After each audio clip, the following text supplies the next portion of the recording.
श्रीपादराजं शरणं प्रपद्ये. अध्याय 2.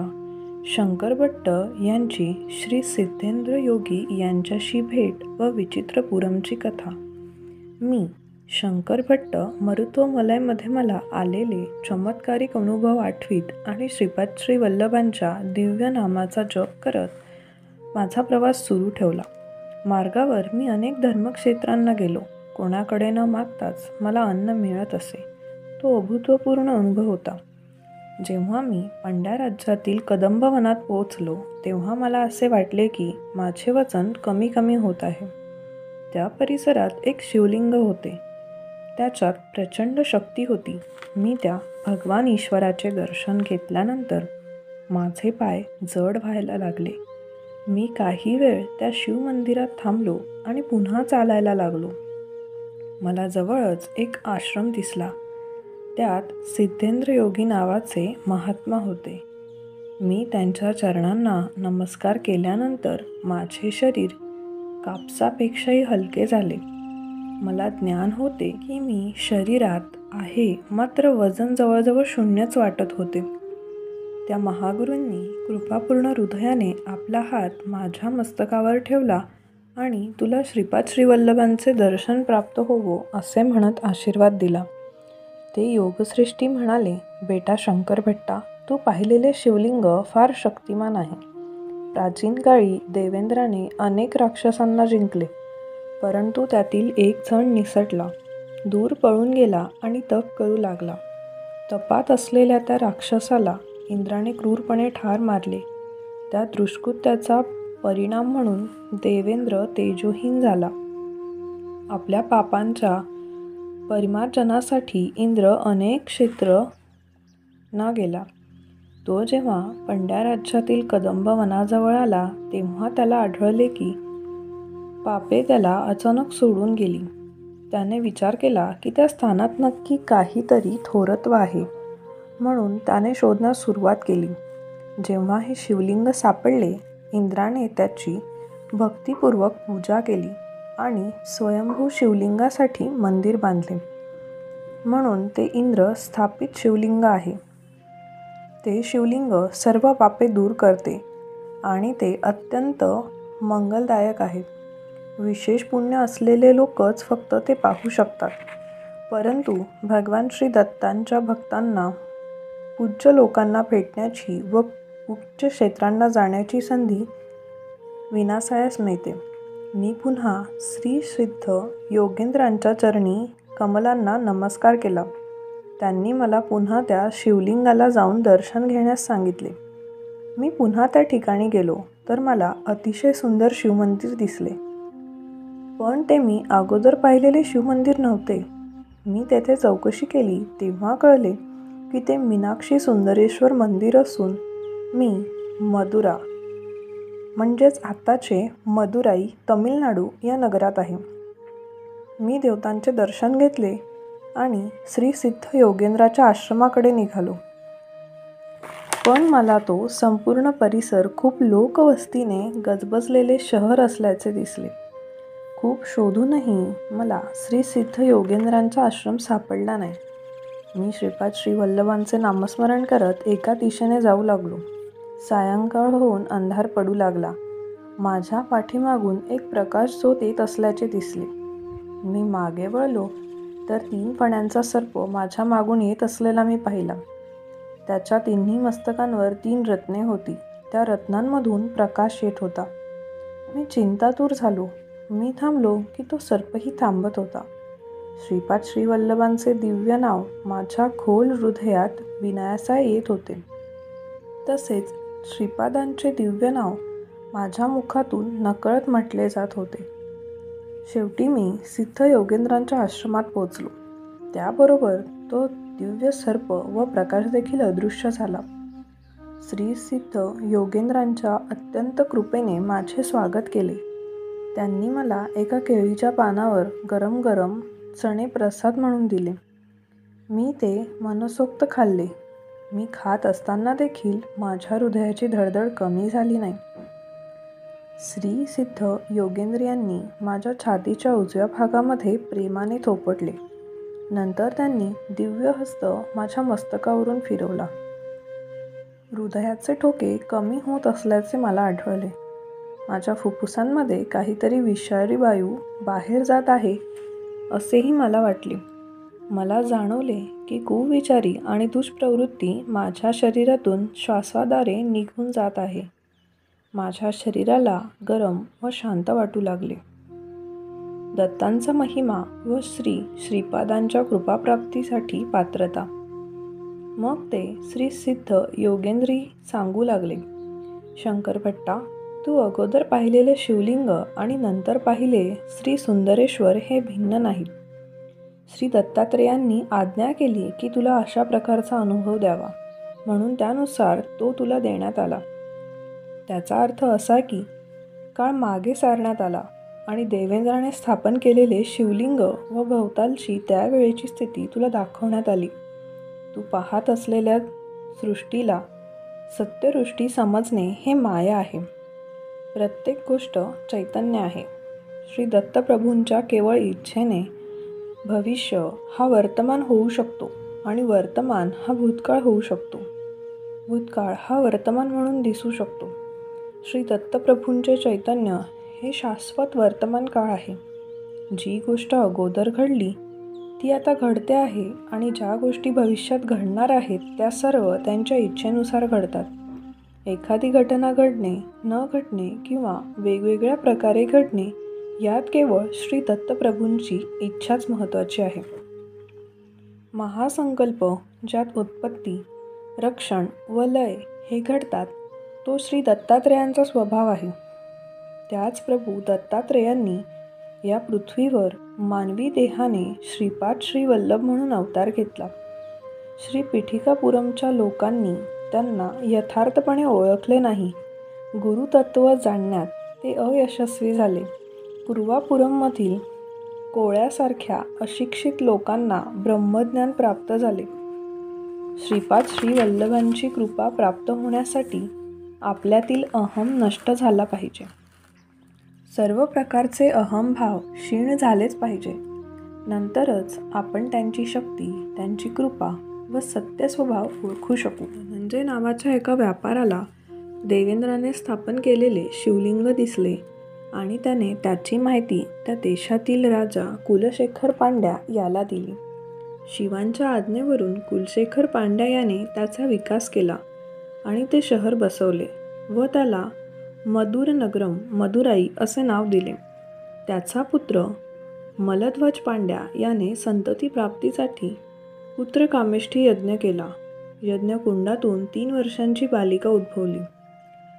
ती अयोनी संभव होती. ती मीनाक्षी देवी होय. तिने सुंदरेश्वर बरोबर विवाह केला. शिवाच्या जटेतून उगम पावलेली वेगवती नदी मदुरनगरमला पावन करीत आहे. श्री महाविष्णूंनी स्वतः कन्यादान केले आणि थाटामाटाने मीनाक्षी व सुंदरेश्वर यांचा विवाह पार पडला.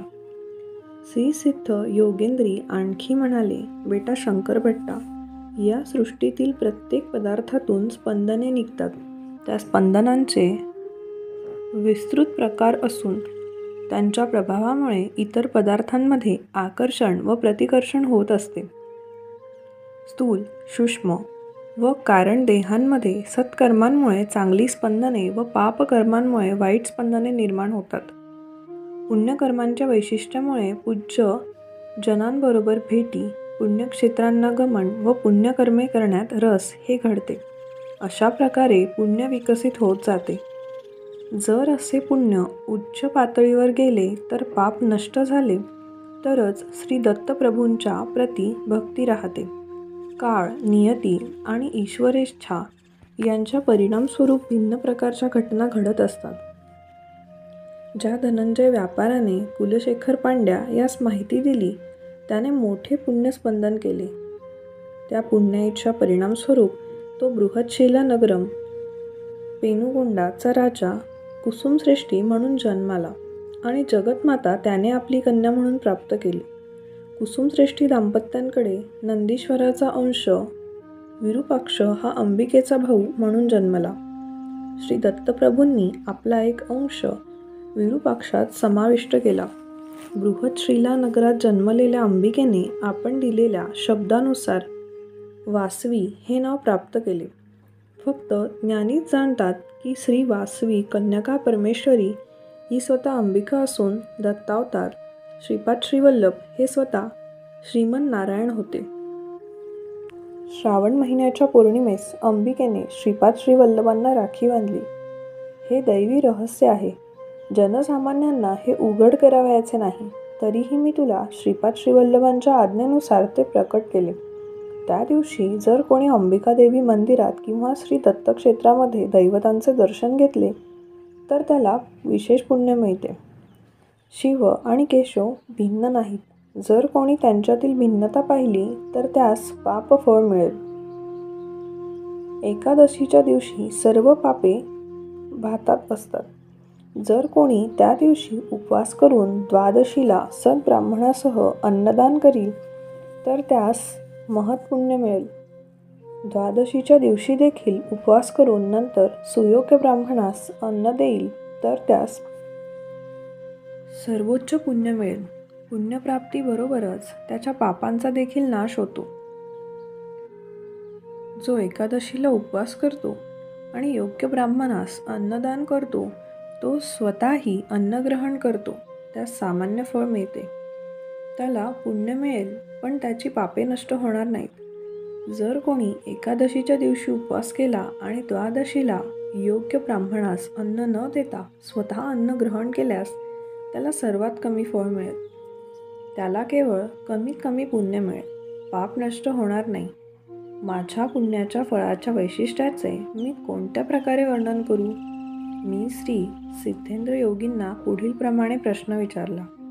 महाप्रभू, अंबिकेने वासवी नाव घेण्याचे कारण काय होते? तिने कोणाला वचन दिले आणि अशा प्रकारे वासवी कन्यका परमेश्वरी झाली? कृपया माझ्यावर अनुग्रह करा आणि उलगडा करावा. माझ्या प्रार्थनेवर श्री सिद्धेंद्र योगी यांनी स्मित केले. ते म्हणाले, बेटा, ज्ञानसंबंधातील शब्द ऐकण्याची तुला मोठी लालसा आहे, हे मी ओळखतो. जे चौकस, पात्र व योग्य आहेत त्यांनाच फक्त दैवी रहस्य उलगडून दाखवावीत असे बंधन आहे. आपण अयोग्य, तर्कट व नास्तिक लोकांनाही उघड करू नयेत. दैवी रहस्ये आणि लीला यांना दोष देणे हे पाप मिळण्यास कारणीभूत होते. श्रीमन नारायण यांना दुसरे नाव उपेंद्र आहे. एकदा इंद्राने श्रीमन नारायणास विचारले, स्वामी, तुम्हाला उपेंद्र हे नाव असल्याने तुम्ही माझे बंधू झाले. त्यानुसार अंबिका देखील माझी बहीण व्हावयास पाहिजे. माझ्या नावाची आठवण राहील असे तिला नाव पाहिजे. श्रीमन नारायण स्मित करून म्हणाले, होय, तुझे म्हणणे तर्कसंगत आहे. तू हा प्रश्न अंबिकेलाच विचार. काळ जात होता. देवांनी राक्षस मारले आणि ते उर्मट झाले. त्यांचा अहंकार नष्ट करण्याचा समय आला.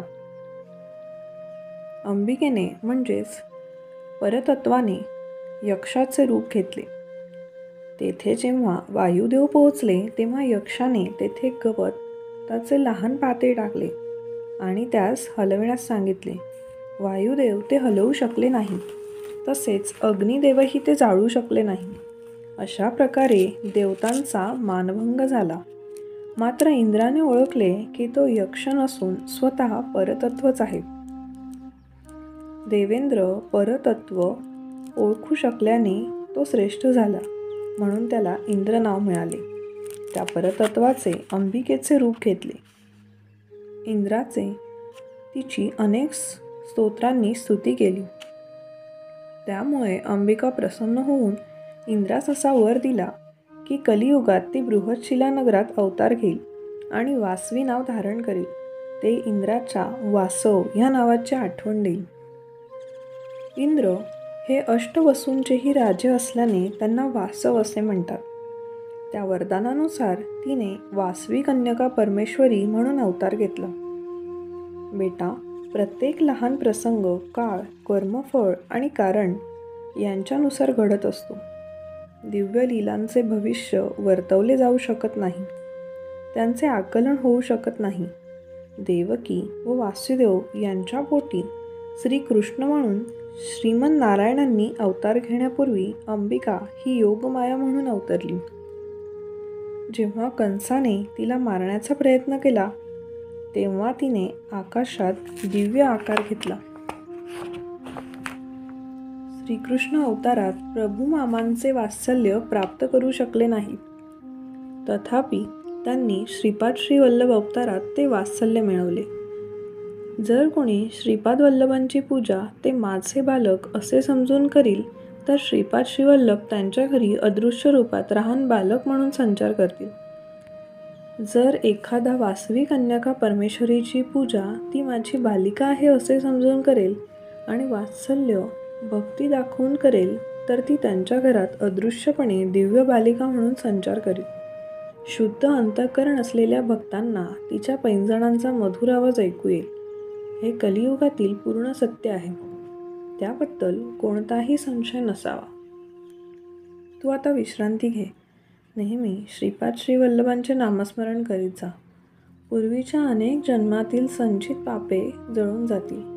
तुझ्यावर श्रीपाद श्रीवल्लभांची अनंत कृपा असल्यामुळे तू येथे येऊ शकलास. त्यांनी मला आशीर्वाद दिले. मी थकलेला असल्याने गाढ झोपी गेलो. तेव्हा माझ्या महाभाग्याचे आश्चर्य करीत मी श्रीपाद श्रीवल्लभांचे पवित्र चरण न सोडण्याचे ठरवले. मी मनात कुर्वापूरला त्वरित पोहोचण्यास खूपच उत्सुक होतो. दुसऱ्या दिवशी सकाळी उठलो तेव्हा मी आश्चर्यचकित झालो, कारण मी एका टेकडीवर पिंपळाच्या वृक्षाखाली लोळत होतो. जवळपास लोकांची वर्दळ नव्हती. मला मनात संशय आला की रात्री श्री सिद्ध योगेंद्र आश्रमात मी जे सर्व पाहिले तो भ्रम होता काय. मला असाही संशय आला की श्री सिद्ध योगेंद्री हे हातचालाखी करणारे जादूगार मांत्रिक होते की काय. श्री दत्तप्रभूंबद्दल श्री सिद्ध योगेंद्रियांकडून उच्चारले गेलेले शब्द माझ्या कानात घुमत होते. मी नवल करीत होतो की मला असा त्रासदायक स्थितीत ठेवून श्रीपाद श्रीवल्लभांना काय लाभणार होणार. मी माझे सामान घेतले आणि पुढे चालू लागलो. सकाळपासून दुपारपर्यंत माझा प्रवास चालू होता. लहान घर असलेले एक गाव मी पाहिले. मला खूप भूक लागली होती. मी ब्राह्मण असून फक्त ब्राह्मणांच्या घरी जेवू शकत होतो. इतरत्र जेवू शकत नव्हतो. मी विचार केला की मला कोणी शिधा दिल्यास मी ते तयार करून खाईन. मी ग्रामस्थांना गावात कोणी ब्राह्मण आहे काय अशी विचारणा केली. त्यापैकी एक जण म्हणाला, महोदय, आम्ही गिरिजन आहोत. मी या वस्तीचा प्रमुख आहे. आमच्या गावात कोणी ब्राह्मण नाही. तुमची काही हरकत नसल्यास आमच्याकडून तुम्ही फळे व मध घेऊ शकतात. प्रवासात निम्न जातीच्या शूद्राप्रमाणे आचरण करता येते. मी विचार केला की प्रवासात देऊ केलेले कोणतेही अन्न स्वीकारणे चुकीचे नाही. त्यांनी डोंगराळ भागात उपलब्ध असलेले फळे व मध आणला व माझ्या पुढे ठेवला. मी ते खाणार इतक्यात कुठून तरी एक कावळा आला आणि माझ्या डोक्यावर चोच मारू लागला. मी त्याला हुसकावण्याचा प्रयत्न केला पण तो व्यर्थ झाला. दरम्यान आणखी काही कावळे येऊन माझ्या अंगावर सगळीकडे टोचू लागले. मी घाबरून पळू लागलो. ते माझा पाठलाग करीत होते. ग्रामस्थांपैकी कोणीही मला मदत करीत नव्हते. ग्राम प्रमुख जो माझ्याशी अगोदर बोलला होता तो म्हणाला, अरे रे, काय नवलाई, आमच्या परिसरातील कावळे कोणालाही इजा करीत नाही. त्यांनी इतक्या क्रुद्ध स्वरूपात आणि तुम्हाला इजा करताना पाहून आम्हाला खूप आश्चर्य वाटत आहे. तुम्ही एखाद्या सिद्ध पुरुषाला दोष दिला किंवा त्याचा अपमान केला असावा. त्यांच्या शापामुळे तुम्हाला शिक्षा मिळत आहे. आम्ही ही शिक्षा थांबवल्यास आम्हाला देखील त्या ऋषींचा रोष सहन करावा लागेल. म्हणून आम्ही दैवी लीला क्रमात बदल करण्याचा प्रयत्न करणार नाही. गैरसमज नसावा. आणि तो गप्प झाला. मला दिलेली फळे किंवा मध मी खाऊ शकलो नाही. माझे सर्व शरीर लखताने माखले होते. जरी मी पळत होतो तरी कावळे माझा पाठलाग करून जखमी करत होते. माझ्या दुर्दैवाचे मला अत्यंत दुःख वाटले. मी सिद्ध योगेंद्री यांच्यावर मी संशय घेतल्यामुळे त्यांनी मला श्राप दिला काय. पण त्यांनी तर मला आशीर्वाद दिला होता की मला श्रीपाद श्रीवल्लभ यांच्या दर्शनाचे सौभाग्य मिळेल. बहुधा माझ्या पूर्वजन्मातील सर्व पापे नष्ट झाल्याशिवाय मला दत्तप्रभूंचे दर्शन होणार नाही. मी किती पापकृत्य गोळा केली आहेत हे मला ठाऊक नाहीत. ती सर्व दत्तप्रभूंचे दर्शन होण्यासाठी, नष्ट करण्यासाठी मला किती शिक्षा भोगाव्या लागतील. ओहो, मला श्रीपादांचे दर्शन होईल या आशीर्वादात कितीतरी त्रास व संकटे अंतर्भूत आहेत.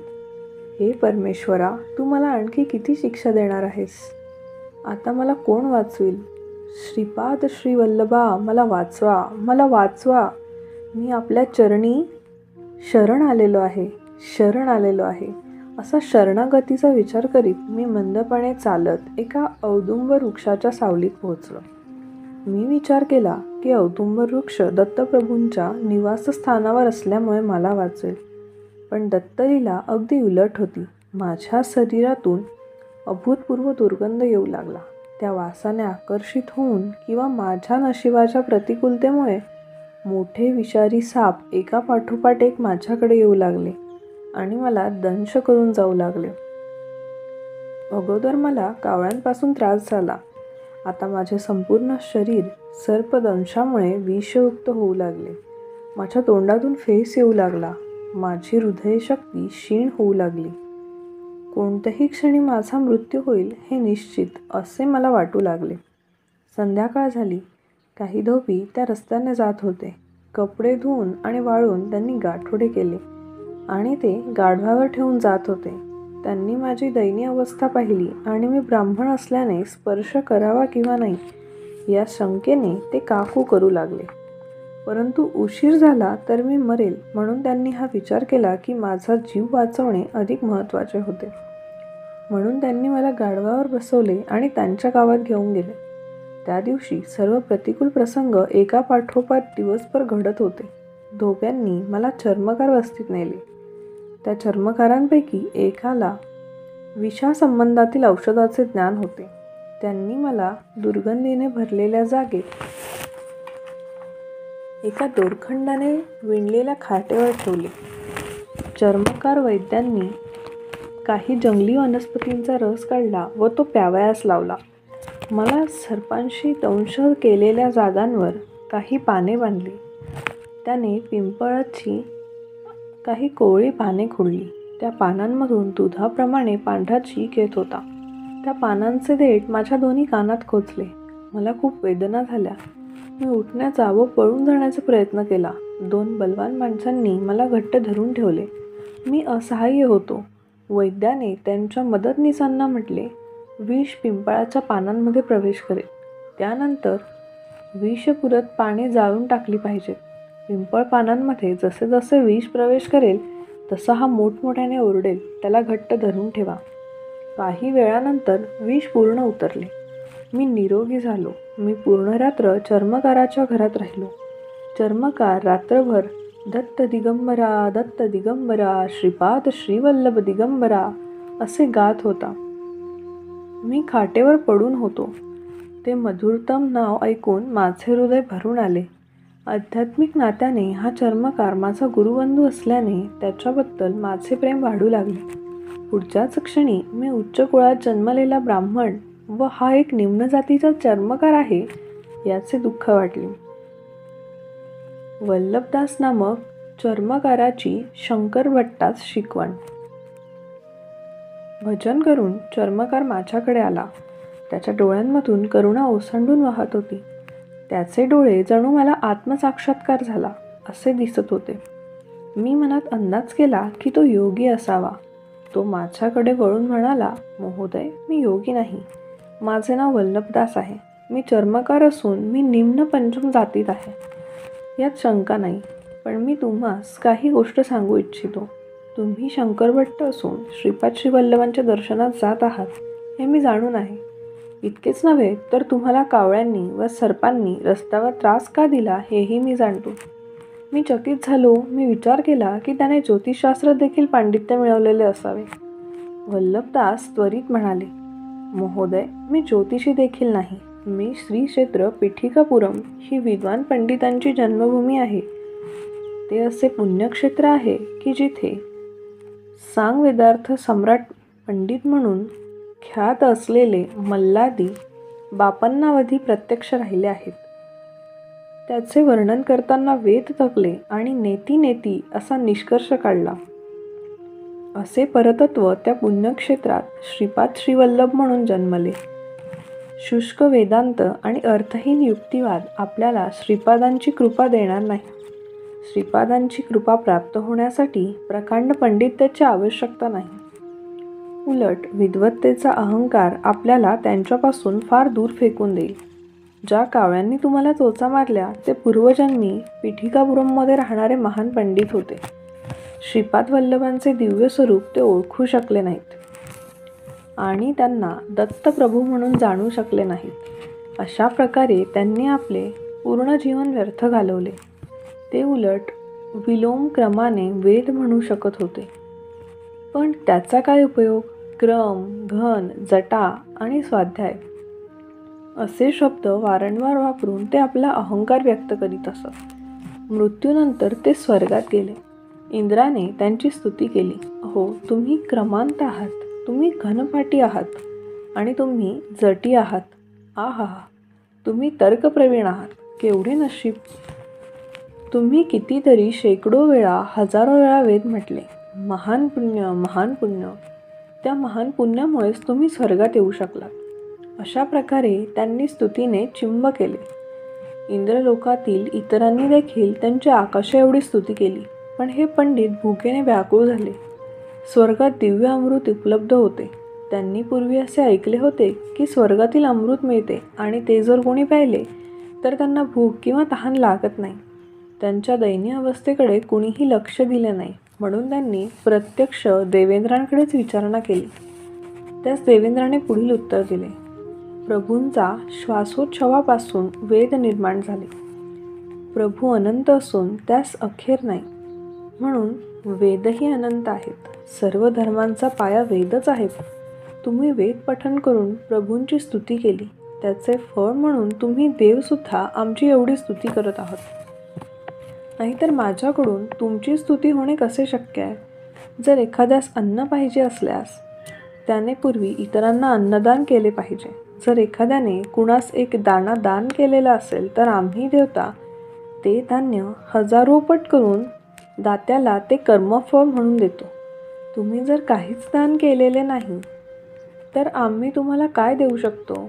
तुमच्या वेद पठणामुळे तुम्हाला प्रचंड फायदा झाला, म्हणून तुम्ही या ठिकाणी इंद्रलोक अस्तित्वात असेपर्यंत मुक्तपणे राहू शकता.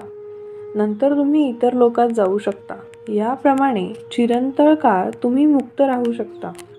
इंद्राचे बोलणे ऐकून ते अस्वस्थ झाले. त्यांनी विचार केला की येथे अनंत काळ भुकेने व अन्नरहित राहणे ही असह्य शिक्षा आहे. इंद्र पुन्हा म्हणाले, तुम्ही पादगया पुण्यक्षेत्रात राहून पितरांचे वार्षिक श्राद्ध मनपूर्वक भक्तिभावाने केले नाही.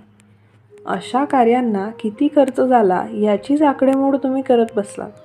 तुम्ही स्वादिष्ट अन्नपदार्थ खात आहात याचा विचारात गुंगून गेला. अशा गांभीर्याच्या विधीसाठी लागणारी काळजी व भक्ती यांचा अभाव तुमच्याकडे होता. तुम्ही ती कर्मे भक्तिरहित आणि एकाग्ररहित केली. त्यामुळे तुमचे पूर्वज उद्धरून गेले नाहीत. तुमचे वंशजही तेच करीत होते. ते म्हणायचे, आमचे आईवडील फार जगले. अहो, कितीतरी अन्न निष्करण वाया गेले. त्यांच्या आजारपणाच्या उपचारांवर किती हो खर्च झाला असे विचार करणारी तुमची मुले होती. जेव्हा श्रीमन नारायण स्वतः तुमच्यामध्ये श्रीपाद श्रीवल्लभांच्या रूपाने अवतरले आणि तुम्हाला उद्धाराचा मार्ग सांगत होते तेव्हा तुम्ही त्यांना ओरडावयाचे. तुम्ही अनावश्यक युक्तिवाद केले.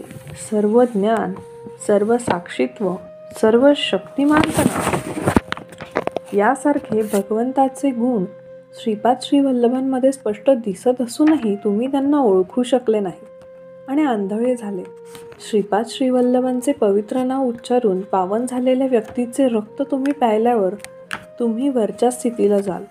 तोपर्यंत तुम्ही पितृदेवताचे प्रतीक असलेल्या कावळ्याच्या रूपात राहणे हे तुमच्यासाठी निश्चित ठरले होते.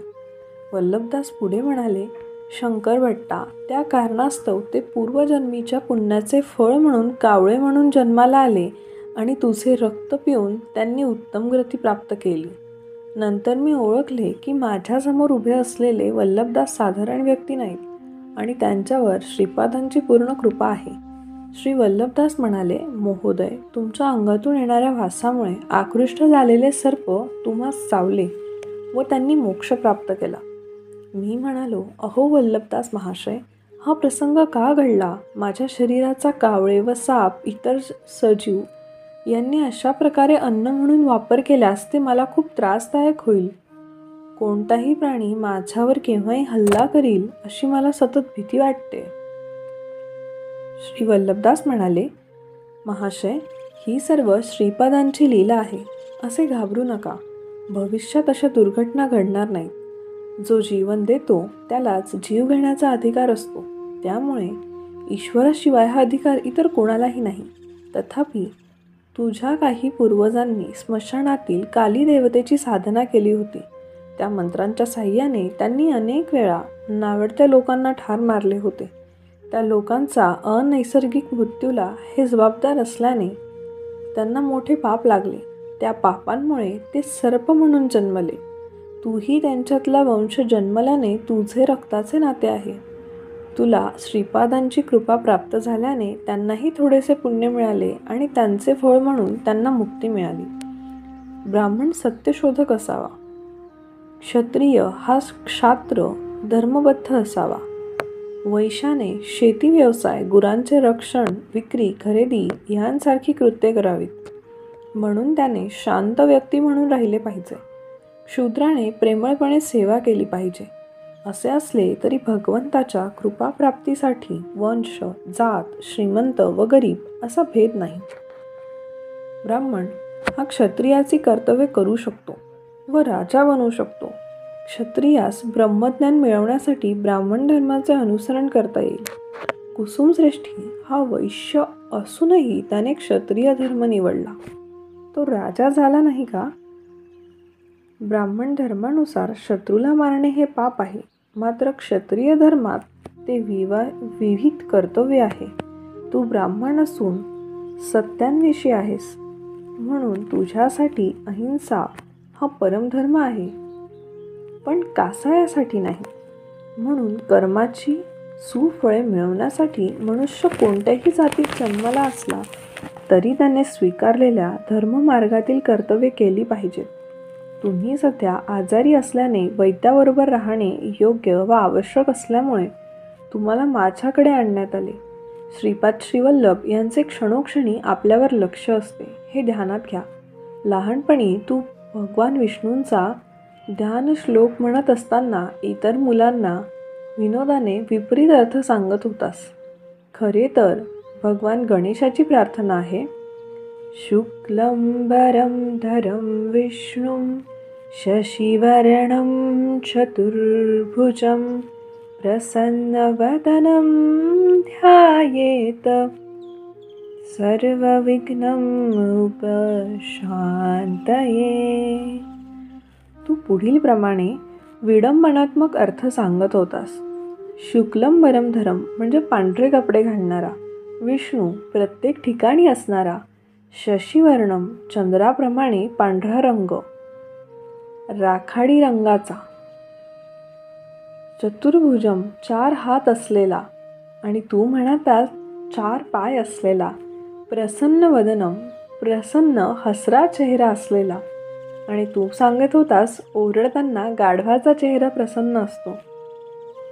गाढव मागील पायांनी लोकांना लाथा मारतो. ध्यायेत म्हणजे ध्यान करावेत. सर्व विघ्नोपशांतये सर्व विघ्नांच्या शांतीसाठी. मूळ अर्थ आहे पांढरे वस्त्र धारण केलेले, सर्व व्यापक, चंद्राप्रमाणे शुभ्र वर्ण असलेले, 4 हात असलेले, प्रसन्न मुख अशा देवाचे सर्व विघ्न नाशासाठी ध्यान करावे. आणि तू विडंबनात्मक अर्थ सांगत असायचास. गाढवाच्या अंगावर मालकाने पांढरे कपडे टाकले आहे, ते सर्वत्र असते. पांढऱ्या राखेचा वर्ण, त्याला 4 पाय असतात.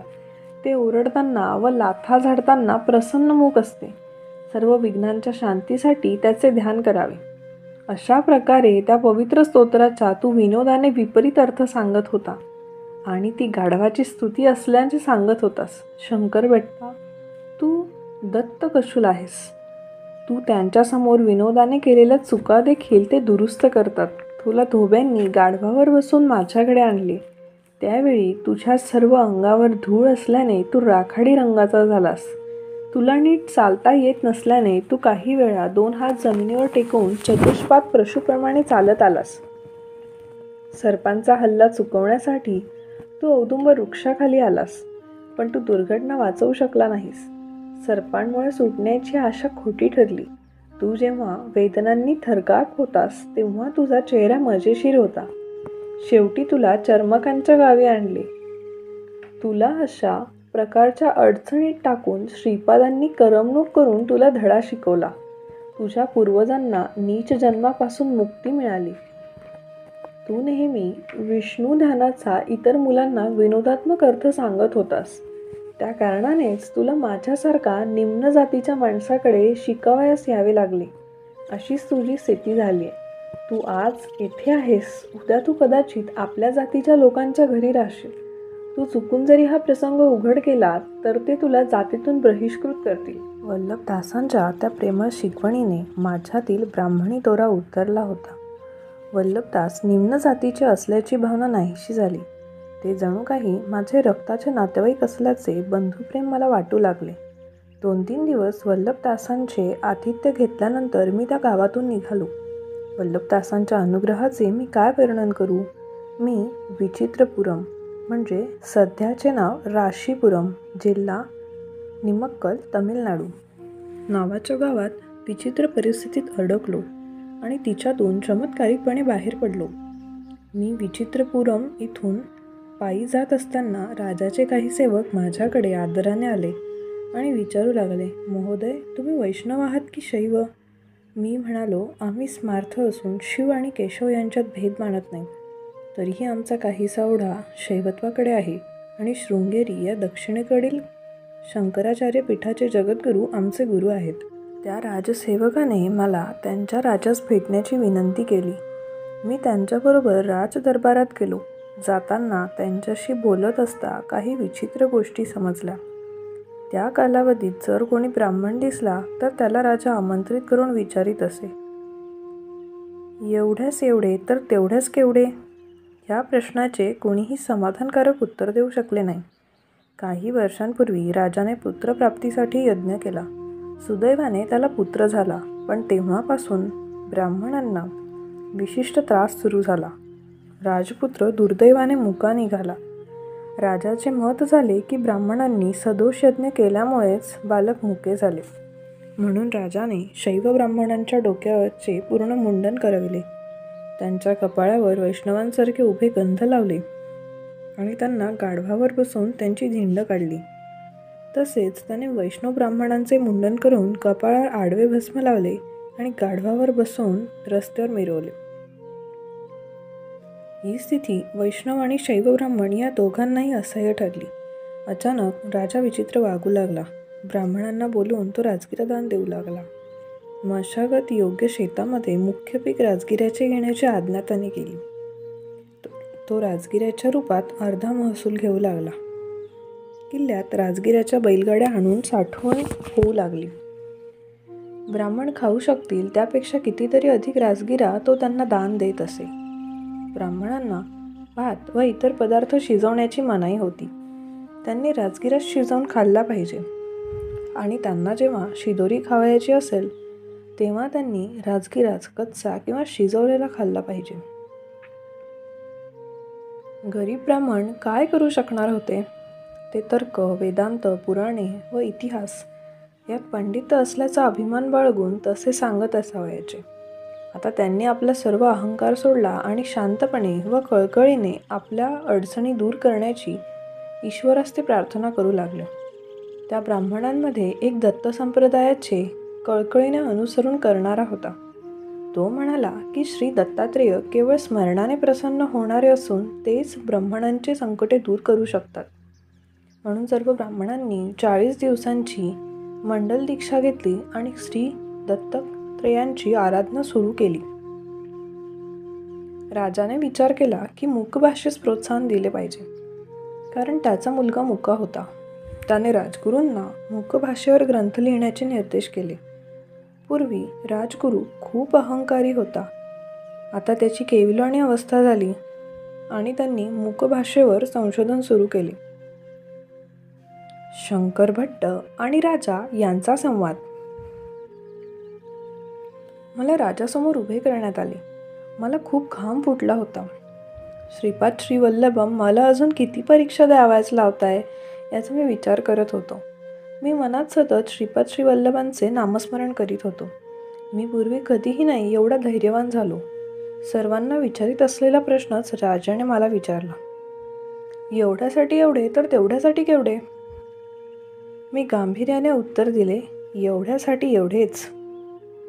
राजा आश्चर्यचकित झाला आणि म्हणाला, महात्मा, तुम्ही महान आहात. तुमच्या दर्शनाने मी धन्य झालो. अलीकडेच मला पूर्वजन्माचे ज्ञान झाले. गतजन्मी मी एक अत्यंत गरीब ब्राह्मण होतो. मी माझ्या घरी राजगिरा पिकवत असे. लोकांनी तो मागितल्यावर नाही न म्हणता त्यांना मी विनामूल्य तो देत होतो. माझ्याकडून राजगिरा घेणारे सर्व ब्राह्मण माझ्यापेक्षा श्रीमंत होते आणि त्यांना अन्न व पाणी याची कमतरता नव्हती. ते माझ्याकडून दान घेत होते, पण कधीही मला सहकार्य करत नव्हते. ते मला सहानुभूती दाखवित नव्हते. जेव्हा ते मला त्यांच्या वतीने वर्षश्राद्ध आणि विवाह कार्यासाठी पाठवायचे, तेव्हा यजमान मला मोठ्या प्रमाणावर दक्षिणा व दान द्यावयाचे. त्यापैकी जे मला त्यांच्या वतीने पाठवायचे ते 99% रक्कम हिसकावून घ्यायचे व मला 1% द्यावयाचे. श्रम माझे आणि बक्षिसे त्यांना मिळावयाची. याशिवाय माझ्या घरून त्यांना विनामूल्य राजगिरा मिळावयाचा. मी घोर दारिद्र्यात असूनही रोज राजगिरा नेहमीप्रमाणे दान देत होतो. ते ब्राह्मण असे सांगावयाचे की भाजी फारच चवदार असून ती रोज खाल्ली तर काही बिघडणार नाही. कालचक्र वेगाने फिरत होते. पूर्वजन्मी मी मोठ्या दारिद्र्यात असूनही राजगिऱ्याचे दान केल्यामुळे मी या जन्मी राजा म्हणून जन्माला आलो. पूर्वजन्मी ज्या ब्राह्मणांनी राजगिऱ्याचे दान घेतले ते आता माझ्या राज्यात ब्राह्मण म्हणून जन्मले. अशा प्रकारे मी त्यांच्यापेक्षा अनेक पटींनी श्रीमंत व थोर म्हणून जन्मलो. राजगिऱ्याचे दान केल्यामुळे मी राजा झालो, तर मी आता अनेक गाड्या भरून त्याचे दान केल्याचे कोणते सर्वोच्च फळ भविष्यात मिळेल म्हणून मी प्रत्येकास हा प्रश्न विचारतो. त्याचे तुम्हीच बरोबर उत्तर देऊ शकलात. तेव्हा मी म्हणालो, अहो राजे, तुमच्या पूर्वजन्मीच्या परिस्थितीत तुम्ही दान केलेला राजगिरा मूल्यवान होता, परंतु सध्याच्या परिस्थितीत तुम्ही राजे असताना त्याची किंमत नगण्य आहे. तुम्ही आता मौल्यवान रत्ने, हिरे व सुवर्ण यांचे दान देण्याच्या सुस्थितीत आहात, तरीही तुम्ही राजगिराच दान देत आहात. जर तुम्ही कितीही प्रमाणात राजगिरा दान दिला तर तुम्हाला त्याच्या शेकडो पटीने राजगिराच मिळेल आणि इतर काही मिळणार नाही. माझ्या शब्दांनी राजा अतिशय प्रसन्न झाला. माझ्या किरकोळ उत्तराने राजाने त्यांच्या पूर्वजन्मीची माहिती दिली. याचा माझ्या मनाला मोठा दिलासा मिळाला. मला असे वाटले की केवळ श्रीपादांच्या महान कृपेमुळे गाढवावर बसण्याची नामुष्की टळली. मी अगोदरच शुक्लंबरम धरम विष्णुम शशिवर्णम चतुर्भुजम प्रसन्नवदनं ध्यायेत सर्वविघ्नं उपशान्तये या श्लोकाचा चुकीचा अर्थ विनोदी पद्धतीने विडंबन म्हणून बालपणी सांगितल्यामुळे गाढवावर बसावे लागले होते. मी मनोमन गाढवावर बसण्याचा अपमानास्पद स्थितीतून वाचणाऱ्या श्रीपादांना नमस्कार केला. नंतर दुसरी परीक्षा सुरू झाली. राजाला अतिशय प्रिय असलेल्या मूक भाषेची होती. राजगुरूंनी माझी परीक्षा सुरू केली. राजगुरूंनी आपली बोटे दाखवून खुणांनी विचारले की ती किती आहेत, 1 की 2? मी एकटा आलो किंवा दुसऱ्याबरोबर आलो असे ते विचारित होते असे मला वाटले. मी एका बोटाची खूण करून मी एकटा असल्याचे सांगितले. नंतर त्याने मला 3 बोटे दाखवली. 3 या संख्येने मला प्रभू दत्तात्रेयांचे स्मरण झाले. मी गृहीत धरले की मी दत्तभक्त आहे की काय असे तो विचारित आहे. मी विचार केला की भक्ती ही गुप्त असावी. मी मूठ बंद करून सुचवले की ती गुप्त गोष्ट असून ती हृदयाच्या सर्वात आतल्या कप्प्यात पाहिजे. त्यावर राजगुरूंनी मला मिठी देऊ केली आणि तिचा स्वीकार करण्याची खुणेने विनंती केली. मी स्वीकारण्यास नकार दिला आणि पोह्याची पुडी दाखवली.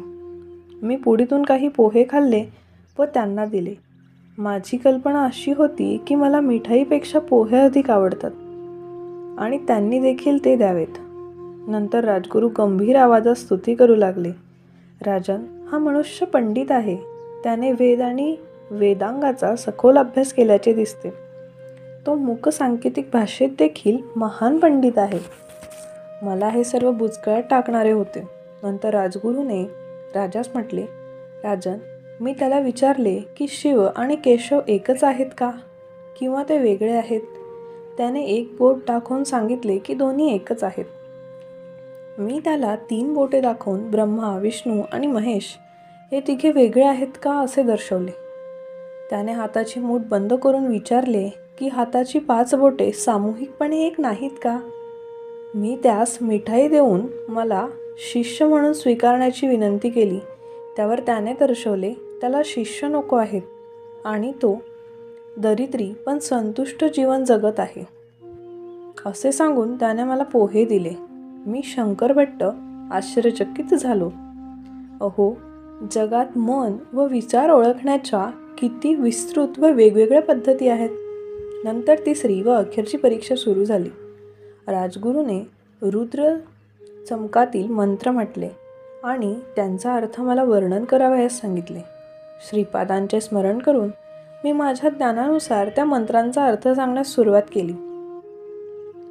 एकाचमे म्हणजे 1, 3रं चमे म्हणजे पूर्वीचा 1 अधिक 3 मिळून 4 होतात आणि त्याची गणिती वर्गमुळे 2 येते. पंचचमे म्हणजे पूर्वीचे 4 अधिक 5 मिळून 9 येतात आणि त्याचे वर्गमूळ 3 येते. सप्तचमे म्हणजे पूर्वीचे 9 अधिक 7 मिळून 16 होतात आणि त्याचे वर्गमूळ 4 येते. नवमचमे म्हणजे अगोदरचे 16 अधिक 9 मिळून 25 होतात आणि त्याचे वर्गमूळ 5 येते. एकादशचमे म्हणजे अगोदरचे 25 अधिक 11 मिळून 36 होतात आणि त्याचे वर्गमूळ 6 येते. त्रयोदशचमे म्हणजे अगोदरचे 36 अधिक 13 मिळून 49 होतात आणि त्याचे वर्गमूळ 7 येते. पंचदशचमे म्हणजे अगोदरचे 49 अधिक 15 मिळून 64 होतात आणि त्याचे वर्गमूळ 8 येते. सप्तदशचमे म्हणजे 81 आणि त्याचे वर्गमूळ 9 येते. आणि इतर संख्या अशा आहेत. नवदशचमे म्हणजे 19 अधिक 81 बरोबर 100, त्याचे वर्गमूळ 10 येते. एकविंशतचमे 21 अधिक 100 म्हणजे 121 आणि त्याचे वर्गमूळ 11 येते. त्रयोविंशतचमे म्हणजे 23 अधिक 121 बरोबर होतात 144 आणि त्याचे वर्गमूळ 12 येते. पंचविंशतचमे म्हणजे 25 अधिक 144 म्हणजे 169, त्याचे वर्गमूळ 13 येते. सप्तविंशतचमे म्हणजे 27 अधिक 169 म्हणजे 196 आणि त्याचे वर्गमूळ 14 येते. नवविंशतचमे म्हणजे 29 अधिक 196 म्हणजेच 225 आणि त्याचे वर्गमूळ 15 येते. एकत्रविंशतचमे म्हणजे 31 अधिक 225 बरोबर होतात 256 आणि त्याचे वर्गमूळ 16 येते. त्रयोविंशतचमे म्हणजे 33 अधिक 256 म्हणजे 289 आणि त्याचे वर्गमूळ 17 येते. दरबारातील पंडितांना माझे स्पष्टीकरण खूपच आवडले. माझ्या स्पष्टीकरणाचे मलाच नवल वाटत होते. मी पुढे म्हणालो, उत्पत्तीला कारणीभूत असणाऱ्या परमाणूंच्या रहस्याबद्दल हे सर्व आहे. हे कणाद ऋषींना ज्ञात होते. परमाणूंच्या संख्येच्या रचनेतील बदलानुसार वेगवेगळे धातू निर्माण होतात. श्रीपाद श्री वल्लभांच्या महत् कृपेने मी विचित्रपुरममधून वरील प्रमाणे विचित्र पद्धतीने बाहेर पडलो. शंकरभट्टांनी श्रीपादांच्या कृपेने परमाणू सिद्धांत, कणाद ऋषी, चमक रहस्य इत्यादी माहिती इसवी सन 1336 मध्ये सांगितली.